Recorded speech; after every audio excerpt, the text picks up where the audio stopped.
Botad town police સ્ટેશનમાં મોસા ચોરીના ગુનાના આરોપીને કોમ્બિંગ નાઇટ દરમિયાન અલગ અલગ 2 મોસા સાથે પકડી પાડી 2 ગુનાઓ શોધી કાઢતી Botad town surveillance team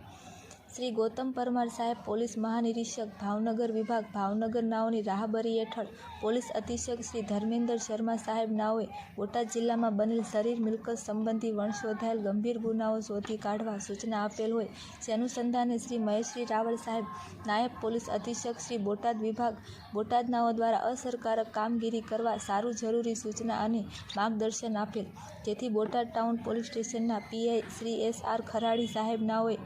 human resource તથા ટેકનિકલ ટીમની મદદ મેળવી વણશોધાયેલ ગુના શોધી કાઢવા સૂચના આપેલ હોય, જેથી જે.એચ. રાજપૂત નાઓએ સર્વેલન્સ સ્ટાફની અલગ અલગ ટીમો બનાવી બોટાદ ટાઉન પોલીસ સ્ટેશન વિસ્તારમાં કોમ્બિંગ નાઇટ પેટ્રોલિંગ કરી હતી. તે દરમિયાન રાજુભાઈ જોરસંગભાઈ ટાંક અને કિશોરભાઈ જોરુભાઈ ચૌહાણ નાઓએ મળેલ સંયુક્ત બાતમી આધારે આરોપીને ચોરીમાં ગયેલ મોસા સાથે પકડી પાડવામાં આવેલ અને પોલીસ સ્ટેશન ખાતે લાવી યુક્તિ પ્રયુક્તિ પૂછપરછ કરતા આરોપીએ અન્ય એક મોસા પણ ચોરી કરેલ હોવાની કબૂલાત કરતા ચોરીમાં ગયેલ